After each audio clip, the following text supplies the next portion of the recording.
नमस्कार दोस्तों, स्वागत है आपका साइंस जर्नी में। इंग्लिश न्यूज़पेपर ऑब्जर्वर बॉम्बे तत्कालीन मुंबई के संस्करण में एक आलेख छपा, atomic science to the rescue, बचाव के लिए परमाणु विज्ञान। इस आलेख पर बाबा साहब की नजर पड़ी। उन्होंने अखबार के संपादक को पत्र लिखकर पूरा विवरण जानने के लिए उनसे संपर्क किया। वह आलेख एक civil engineer Shri C.S. Pillai ने लिखा था, जो कि 30 सालों से उस क्षेत्र में कार्यरत थे। इस पूरे आलेख में उन्होंने परमाणु विज्ञान द्वारा बाढ़ नियंत्रण की समस्या पर प्रकाश डाला था। चूंकि भारत नदियों का देश रहा है, बाढ़ आना, गांव के गांवों का दह जाना, अकेले बिहार जैसे इलाके जहां एक नदी को लोग कोसते कोसते कोसी नाम रख दिए, वहां हर साल नदियां अपना रास्ता बदल लेती हैं। अगर कोई इंसान लाखों करोड़ों रुपए की लागत से अपना घर ही बनवा ले तो किसी न किसी साल नदी रास्ता बदलेगी और उसका घर पानी में बह सकता है। आप समझ सकते हैं कि वहाँ पे जो गरीब होंगे, जो मध्यम वर्गीय लोग होंगे, उनके आवास का क्या कहना। कब किस रात पानी घुस आए और सारे सोने जवाहरात, रुपए पैसे, जमीन के कागजात, स्कूल कॉलेज की डिग्रियां बहाकर ले जाए, कोई ठिकाना नहीं। आप समझ सकते हैं कि पूरा भारत नदियों का देश था और इतनी विकराल स्थिति में बाबा साहब इस गंभीर समस्या को सॉल्व करने के लिए वैज्ञानिक दृष्टिकोण के लिए तत्पर थे। वास्तव में अंग्रेजी हुकूमत के समय बाबा साहब वायसराय कार्यकारिणी परिषद के सदस्य रहे थे तथा सिंचाई विभाग के प्रभारी भी थे। तब उनके द्वारा सिंचाई तथा नौ परिवहन आयोग का गठन किया गया था। बाबा साहब लिखते हैं, तब मैंने सिंचाई तथा नौ परिवहन आयोग की स्थापना की थी, जो कि मेरे विश्वासानुसार अब नाम परिवर्तित करके नदी नियंत्रण बोर्ड, केंद्रीय जल शक्ति आयोग और ऐसा ही कुछ कर दिया गया है। अपने द्वारा स्थापित विभागों तथा आयोगों के प्रस्तावों पर बाबा साहब लिखते हैं, इन संस्थाओं ने बाढ़ नियंत्रण प्रस्ताव बनाए जो समय समय पर अखबारों में दिखते रहे हैं। उम्मीद ऐसी थी कि इन संस्थाओं के द्वारा बाढ़ नियंत्रण का कोई सुनिश्चित अस्थायी समाधान निकलेगा, लेकिन अब मालूम होता है कि प्रस्ताव जो भी रहे हों, उनके क्रियान्वयन बाढ़ नियंत्रण में पूर्णतः विफल रहे हैं। और यह भी कि 14 लाख रुपए में एक प्रयोगात्मक बांध भी निर्मित किया गया था और वह बाढ़ में ही बह गया। फिर बाबा साहब ने C.S. पिल्लई से संपर्क किया और एक कार्य योजना बनाई, जो कि 18 जनवरी 1955 के अंक में टाइम्स ऑफ इंडिया में छपा था। उसे मैं संक्षेप में आपको बता दूं, अगर नदी के तलहटी में ही बोरिंग कर यानी छेद कर दिया जाए तो काफी पानी अंडरग्राउंड खाली जगहों में चले जाएंगे, जिससे कि बाढ़ की समस्या पे निजात पाई जा सकती है। और बाद में इन्हीं पानी का उपयोग सिंचाई, जलापूर्ति तथा विद्युत उत्पादन के लिए किया जा सकता है। वास्तव में धरती की कई परतें होती हैं। सबसे ऊपरी परत को भूगर्भ विज्ञान की शब्दावली में पपड़ी अथवा अंग्रेजी में क्रस्ट कहते हैं। इसके नीचे चट्टानी परत होती है तथा तीसरी केंद्रीय परत होती है जिसे कोर कहते हैं। ऊपरी परत यानी क्रस्ट में भी कई परतें होती हैं। घरेलू उपयोग के लिए पानी पीने के लिए जो बोरिंग की जाती है वह धरती की सबसे ऊपरी परत पर होती है। इस प्रक्रिया में कुछ गहराई तक मिट्टी, कंकड़ की परत निकलती है और थोड़ी देर बाद भूजल मिल जाता है। जब साफ पानी मिल जाता है तब थोड़ा और गहरे जाकर वहाँ मीठा पानी मिल जाता है और उससे भी थोड़ा नीचे जाने पर चट्टानी परत मिलेगी। दरअसल ऐसे सैकड़ों और हजारों उदाहरण मौजूद है जहाँ बाबा साहब ने साइंटिफिक टेम्परामेंट को आगे बढ़ाने के लिए न सिर्फ विशेष उत्सुकता दिखाई, बल्कि उसे संसद में पारित कराने में अपनी जी जान को झोंक दिए थे। यह वो दौर था जब संसद में ऐसे ऐसे वैज्ञानिक चेतना के बलात्कारी प्रतिनिधि होते थे जो आज तक हवन,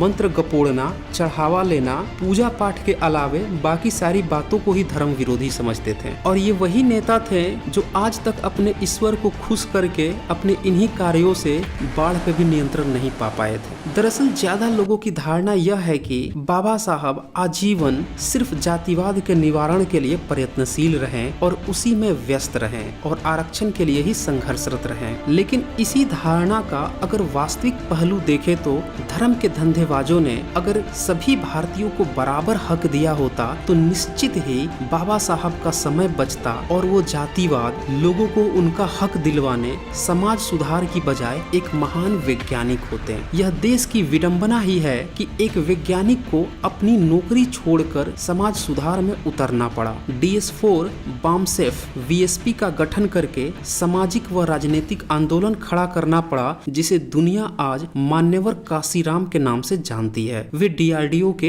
वैज्ञानिक थे। अगर उन्हें भी पग पग पे जाति सूचक शब्दों, सामाजिक विषमता का सामना न करना पड़ता तो एक और प्रतिभा डीआरडीओ में बनी रहती और संभवतः रक्षा अनुसंधान के क्षेत्र से एक और महान वैज्ञानिक भारत को मिलता। लेकिन सवाल यह है कि भारत में बड़े आविष्कार क्यों नहीं होते? भारत के वैज्ञानिक भारत में रहकर कोई ऐसा अनुसंधान क्यों नहीं कर पाते हैं कि वे नोबेल पुरस्कार या इस तरह के वर्ल्ड लेवल का कोई पुरस्कार के हकदार हों? दरअसल यहाँ पे कदम कदम पे प्रतिभाओं को जातीय, सांप्रदायिक, भाषाई, क्षेत्रीय भेदभावों का सामना करना पड़ता है। जो प्रतिभा यहाँ वैज्ञानिक हो सकती थी, उस प्रतिभा को भी यहाँ समाज सुधार में कूदना पड़ता है। पूरब से पश्चिम तक, उत्तर से दक्षिण तक समाज सुधारकों की सूची उठाकर देख लीजिए। आप हैरान होंगे कि इतनी महान इच्छा शक्ति के व्यक्तित्व समाज सुधारक न होकर अगर वैज्ञानिक होते तो आज भारत विज्ञान व तकनीकी में दुनिया का सिरमौर होता।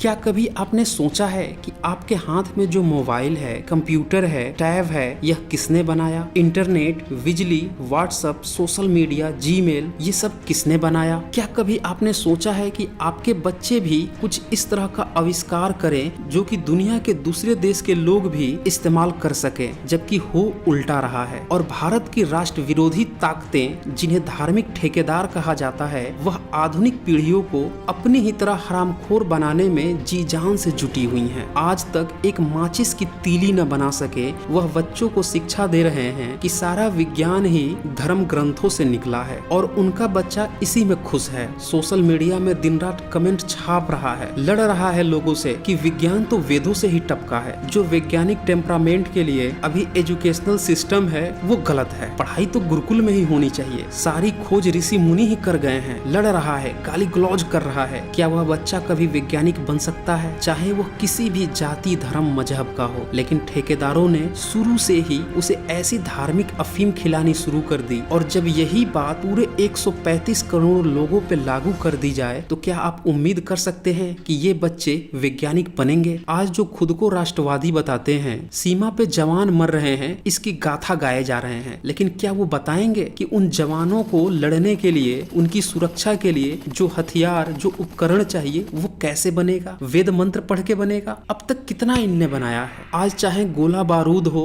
बंदूक हो, फाइटर जेट हो या लड़ाई के कोई भी उपकरण, इसके लिए हम विदेशों पे निर्भर हैं। जरा सोचिए, अगर वही विदेशी आपके देश में घुस आए तो आपके पास अपने को बचाने के लिए क्या हथियार होंगे? जिन्हें यही बात समझ में नहीं आ रही कि मंत्र गपोड़ने, पूजा पाठ करने, नमाज पढ़ने, प्रेयर करने ये निजी प्रैक्टिसेस हैं। इसका किसी भी ईश्वर अल्लाह गॉड से कुछ भी लेना देना नहीं। जिन्हें यह छोटी बात भी नहीं समझ में आ रही कि ईश्वर अल्लाह गॉड को मानना ही अपने आप में अंधविश्वास है। क्या आप उनसे साइंटिफिक टेम्परामेंट और उन्हें वैज्ञानिक बनने की उम्मीद कर सकते हैं? आज भारत की लड़कियां जो पढ़ लिख रही हैं, उन्हें ये तक नहीं पता कि भारत में 19वीं सदी में पहली बार लड़कियों को पढ़ने लिखने का अधिकार मिला और पहली पढ़ी लिखी महिला सावित्रीबाई फूले और फातिमा शेख थी, जिनका इन्हीं धार्मिक ठेकेदारों ने जमकर विरोध किया था। लेकिन जब आप यूरोप, यूएस और अन्य देशों में देखते हैं तो वहाँ के छात्रों को, वहाँ के लोगों को पग पग पर जातीय, वर्णीय या धार्मिक गपोड़ लीला का शिकार होना नहीं पड़ता। यही कारण है कि वहाँ से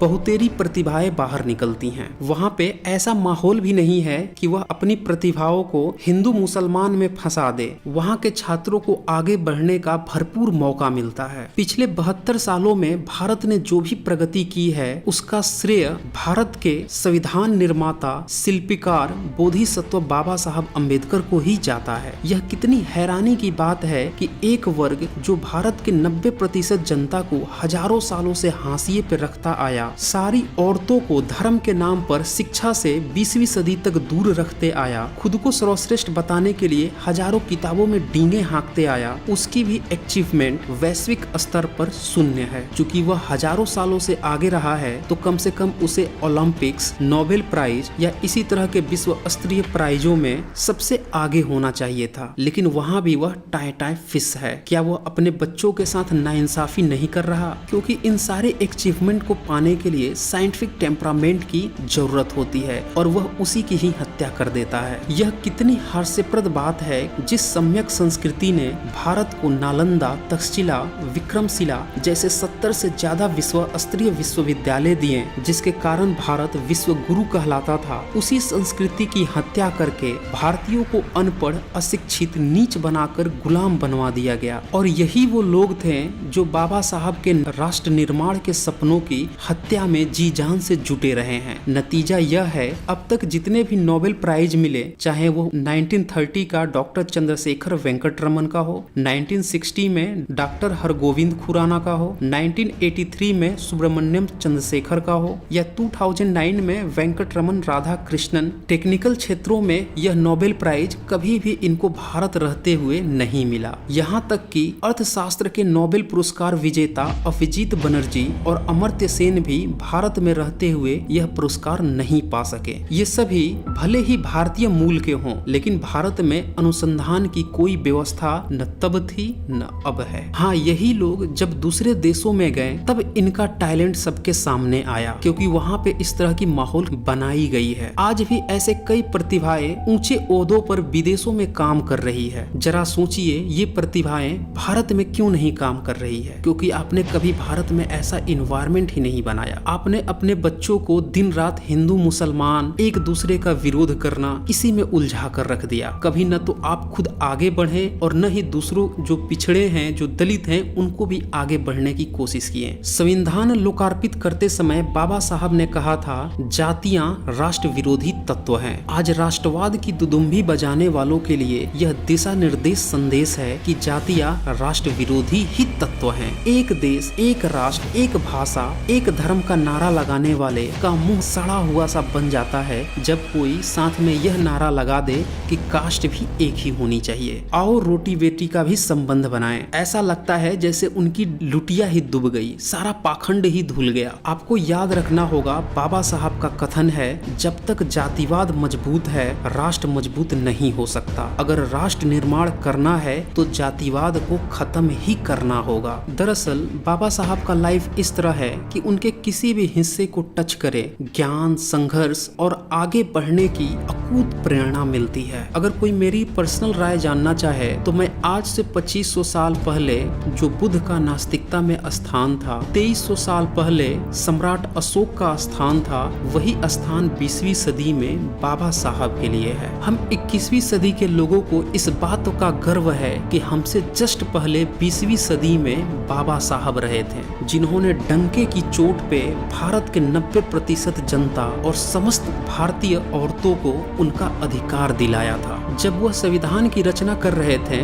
तब उन्हें पता था कि आरक्षण से SC/ST वर्ग को भागीदारी में वो आगे ला सकते हैं, लेकिन एक ऐसा भी वर्ग है जिसे पता ही नहीं है कि वह शूद्र है, जिसे आजकल हम लोग OBC कहते हैं। उसके लिए भी उन्होंने संविधान की आर्टिकल 340 में वह हक दिया। आज यह भले ही खुद को उच्च समझ रहा हो, जनरल के करीब समझ रहा हो, लेकिन भविष्य में जनरल वर्ग इसका पूरा का पूरा अधिकार खा जाएगा। यह उनकी दूरदर्शिता ही थी कि उसके लिए भी वह आरक्षण की व्यवस्था उसी समय कर गए थे, जिसके पावर का इस्तेमाल 1992 में किया गया और तब OBC को फिर से उनका हक दिलाया गया। जाते जाते बाबा साहब ने भारत की मूल संस्कृति, सम्यक संस्कृति को अंगीकृत कर लिया था और अंगीकृत करते हुए उन्होंने 22 प्रतिज्ञाएं की थी। उस पर भी आप एक नजर डाल लीजिए। आज बस इतना ही। धन्यवाद।